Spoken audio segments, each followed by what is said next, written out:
இயேசு கிறிஸ்துவின் நாமத்தினாலே இந்த நாளின் வேளையிலே தேவ செய்தியை கேட்க வந்திருக்கிற உங்கள் அனைவரையும் வாழ்த்தி வரவேற்றுக் கொள்கிறேன்.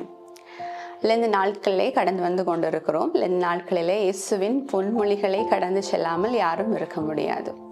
அதனால இன்றைக்கு தேவ செய்திக்காக நான் எடுக்கக்கூடிய வார்த்தை, முதலாவது வார்த்தை, பிதாவே இவர்களுக்கு மன்னியும், தாங்கள் செய்கிறது என்னவென்று அறியாதிருக்கிறார்களே.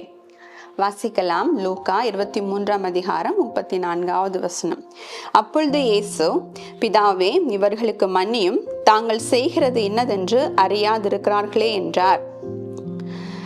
இந்த அதிகாரத்துல நாம் 23 லூக்கா 23 பார்க்கும்போது, முதலிலிருந்தே நாம் வாசிக்கும் போது there were lot of commotions, அங்க நிறைய காரியங்கள், சலசலப்புகள் நடந்து கொண்டிருந்தது. முதலாவதாக மக்கள் அனைவரும் இயேசுக்கு எதிராக பேச வேண்டும் என்று சொல்லி சமயத்தார்களை கொண்டு அவர்கள் மூலமாக தூண்டப்பட்டு கொண்டு வரப்பட்டிருந்தார். இயேசு அந்த இடத்திலே அவர்கள் எல்லாரும் அவரை குற்றம் சுமத்தி கொண்டிருந்தார்கள். இந்த இடத்துல நாம் கவனிக்க வேண்டியது, யார் மூலமாக இயேசுவானவர் குற்றம் சுமத்தப்பட்டிருந்தார்? அங்கே வந்திருந்த மக்கள் யார்? அவர் மூலமாக அநேக விதமான அற்புதங்களையும் அடையாளங்களையும் கண்டவர்கள். அப்படித்தானே? எல்லா இடத்திலும் அவர் மூலமாய் அப்பம் சாப்பிட்டவர்கள், கண்கள் குணமாக்கப்பட்டவர்கள், குஷ்டரோகத்தால் ஆண்டவர் எத்தனை பேரை அவர் குணமாக்கி இருக்கிறார். திமிர்வாதக்காரர்கள் எத்தனை பேர் அந்த இடத்துல இருந்திருப்பார்கள் இல்லையா? இவர்கள் அனைவரும் இயேசுவினால் ஒரு காலத்திலே அதிகமாக சுகங்களை அனுபவித்தவர்கள். சங்கீதக்காரன் கூட நாம் வாசிக்கும் போது, சங்கீதம் 35:14-15, நான் அவனை என் சிநேகிதனாகவும் சகோதரனாகவும் பாவித்து நடந்து கொண்டேன். தாய்க்காக துக்கிக்கிறவனை போல் துக்க வஸ்திரம் தரித்து தலை கவிழ்ந்து நடந்தேன். ஆனாலும் எனக்கு ஆபத்துண்டான போது அவர்கள் சந்தோஷப்பட்டு கூட்டம் கூடினார்கள். நேசரும் நான் அறியாதவர்களும் எனக்கு விரோதமாய் கூட்டம் கூடி ஓயாமல் என்னை நிந்தித்தார்கள். எப்பொழுதுமே நம்மிடத்தில் அதிகமான நன்மைகளை பெற்றவர்கள் நமக்கு எதிராக வரும்போது நம் மனம் அதிகமாக துக்கமடையும் இல்லையா? இன்றைக்கு கூட உங்களுக்கு எதிராக நிற்கக்கூடியவர்கள் வேற யாரும் இருக்க மாட்டாங்க. உங்கள் சொந்த பிள்ளைகளா இருக்கலாம், உங்களுடைய சொந்த பெற்றோர்களா இருக்கலாம், உங்கள் உடன் பிறந்தவர்களா இருக்கலாம், சொந்த ஊர் மக்களாக இருக்கலாம், சொந்த சபைக்காரராக இருக்கலாம். ஆனால் ஆண்டவர் சொல்லக்கூடிய வார்த்தை முதலாவது, அவர்களுக்கு மன்னியுங்கள். ஈஸியா ஆண்டவர் தாவீதை போல, தாவீது நம்மளை போல ஒரு மனிதன், ஆனால் இயேசுவானவர் தேவகுமாரன். தாவீது சொன்னான், அவர் ஒரு இடத்துல கூட சொல்லியிருப்பாரு, சிறையிருப்பின் நாட்களே அவர்களை நீங்க சூறைக்கு ஒப்பு கொடுங்கள் ஆண்டவரே என்று சொல்லி தன்னுடைய மன வியாகுலத்திலே தாவீது பேசியிருப்பான். ஆனால் ஆண்டவர் அங்க சொல்லல. ஒருவேளை ஆண்டவர் யோசித்திருக்கலாம். அதற்கு முன்பாக ஆண்டவர் கெத்செமனே தோட்டத்திலே அவர் அதிகமாக பிரேயர் பண்ணியிருப்பாரு. இந்த பாத்திரம் என்னை விட்டு நீங்க கூடுமானால் நீங்கட்டும் எங்கள் தேவனே, பிதாவிடத்துல அதிகமாய் அவர் ஜெபம் பண்ணிப்பார்.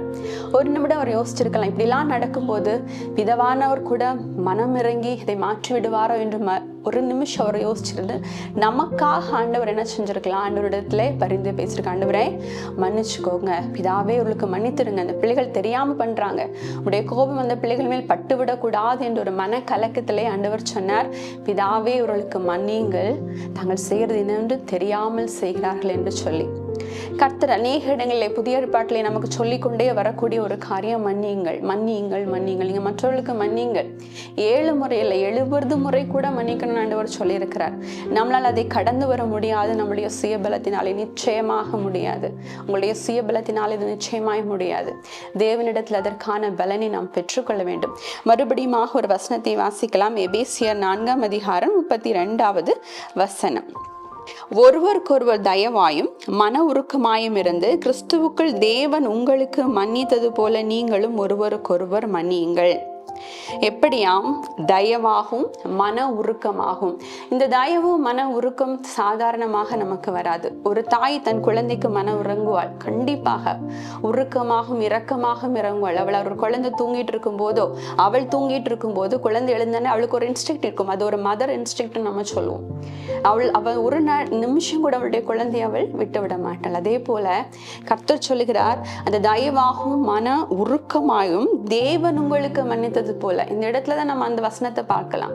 உருக்கமாக இறங்கினார் தேவன். இயேசுவானவர் சொன்னார், மன முறைக்கு சொன்னார், பிதாவே இவர்களுக்கு மன்னிச்சிரும். நம்மளா இருந்த அந்த இடத்துல என்ன செஞ்சிருப்போம்? வானத்துல இருந்து அக்னியை போட்டு இறங்கி அவங்கள கொன்று போடுங்க ஆண்டவரே சொல்லியிருப்போம். பேதுரு கூட ஒரு இடத்துல சொல்லியிருப்பார் அப்படி. ஆனால் நாம் இன்ன ஆவியை உடையவர்கள் என்பதை நாம் அறிந்தருளாக இருக்க வேண்டும். கர்த்தர் சொன்னது போல ஒருவருக்கொருவர் நாம் மன்னித்து, இந்த நாட்களிலே அந்த மன்னிப்பை நான் மற்றவருக்கு கொடுக்கும் போது அந்த மனசமாதானம் கர்த்தர் நமக்கு தருவார். இன்னொரு வசனத்தை கூட நாம் பார்க்கலாம். கொலோசியர் 3:13 ஒருவரை ஒருவர் தாங்கி ஒருவர் பேரில் ஒருவருக்கு குறைபாடு உண்டானால் கிறிஸ்து உங்களுக்கு மன்னித்தது போல ஒருவருக்கொருவர் மன்னியுங்கள். கிறிஸ்துவ விசுவாசத்திலே ஒருவரை ஒருவர் தாங்குதல் மிகவும் இம்பார்ட்டன்டான ஒரு காரியம். அதன் மூலம் தான் ஆண்டவரும் சொல்லியிருக்காரு, சபை கூடி வருதலை விட்டு விடாதிருங்கள். எப்போதுமே நம்ம முன்னாடி காலங்கள் இப்போ இருக்கா நமக்கு தெரியாது. அடுப்பில் கொள்ளி வைக்கும்போது ஒரு 2 விறகு அல்ல சேர்த்து அம்மாமார் வைக்கிறத பார்த்துருப்போம். அது தனியாக வந்துச்சுன்னா அது சீக்கிரத்தில் அணைஞ்சு போயிடும். அதனாலதான் சபை கூடி வருதலை விட்டு விடாதீர்கள். எதனால? ஒருவருடைய துக்கத்தை இன்னொருத்தவங்க தாங்குவாங்க. நம்ம அதை சொல்லும் போது அதேதான் மன்னிக்கிறதிலும் என்ன செய்யணுமா, ஒருவருடைய குறைபாடுகளை நம்ம என்ன செய்யணுமா, கிறிஸ்து நமக்கு மன்னித்தது போல நாமும் மற்றவர்களுக்கு மன்னிக்க வேண்டும் என்று ஆண்டவர் விரும்புகிறார். நான் முன்னாடி சொன்னது போல நமக்கு எதிரடியாய் அநேக விதமான மக்களா இருக்கலாம், சொந்த ஜனங்களா இருக்கலாம். நீங்க அவங்களுக்காக அநேக காரியங்களை செய்திருக்கலாம். உங்கள் வாழ்க்கையை கூட நீங்க அவங்களுக்காக தொலைச்சிருக்கலாம். அப்படிப்பட்டவர்கள் உங்களுக்கு எதிராக அவங்களுடைய குதிகாலை உங்களுக்கு எதிராக அவர்கள் திருப்பும் போது மனம் உடைந்து போன நிலைமையில் அநேகம் பேர் இருக்கலாம். என் குழந்தைக்காக நான் இவ்வளவு செய்தேனே, என் பெற்றோருக்காக நான் இவ்வளவு பண்ணேனே, என்னுடைய சகோதரிக்காக என் சகோதரனுக்காக நான் இவ்வளவு காரியங்களை பண்ணேனே, ஆனா அவங்க எனக்கு எதிராக என்னென்ன வார்த்தைகளை பேசுறதுனால தாங்க முடியலன்னு சொல்லிட்டு எத்தனையோ பெற்றோர்கள் இருப்பாங்க, எத்தனையோ சகோதரிகள் இருப்பாங்க, எத்தனையோ பிள்ளைகள் இருப்பாங்க.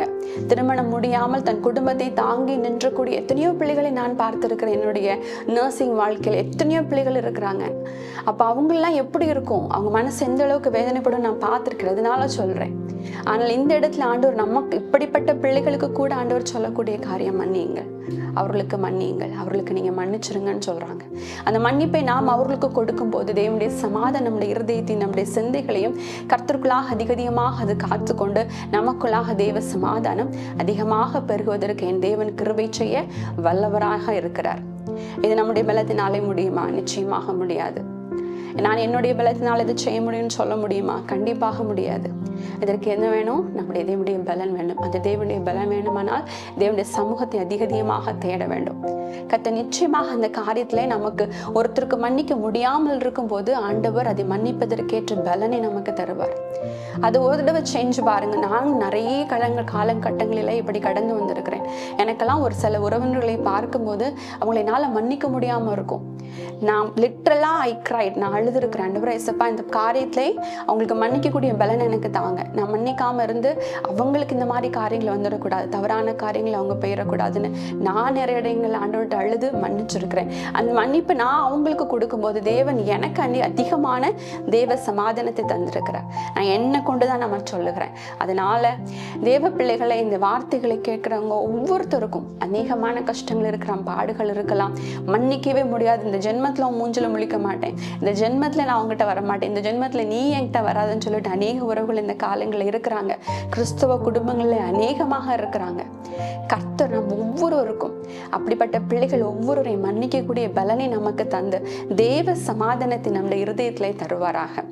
இந்த செய்தியை கேட்ட உங்கள் அனைவருக்கும் இந்த செய்தி உங்களுக்கு ஆசீர்வாதமாக இருக்கும் என்று நான் விசுவாசித்த செய்தியை நிறைவு செய்கிறேன்.